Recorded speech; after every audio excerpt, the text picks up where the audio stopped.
Can I phone a friend?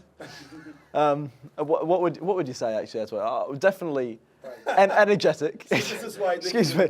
This is why we're a band and I'm not a solo artist. All right.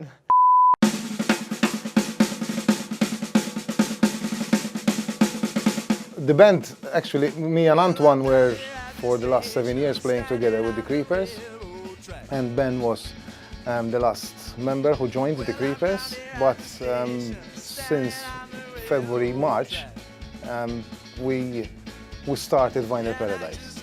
This is a new concept. It's a trio, which obviously it's delivering blues, but in a different way. And we're trying to move a bit further away from the vintage American blues. Make your head spin around, make my love come tumbling down, but I'll be glad everybody. 3 words that would describe the music I play with Vinyl Paradise, the music we play, would be energetic, would be fun, would be, but something else, something unique.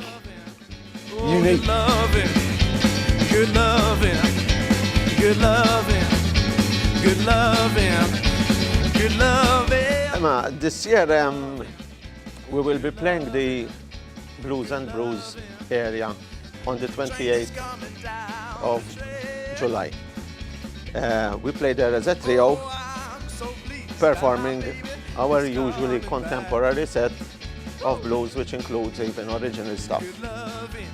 Then on Saturday, 5th August, we will be playing main stage, and we will be joined by a brass section, and we will be a bigger band having backing vocals, performing the same contemporary acts, covers, and even originals too, but as a bigger band. Oh, good loving.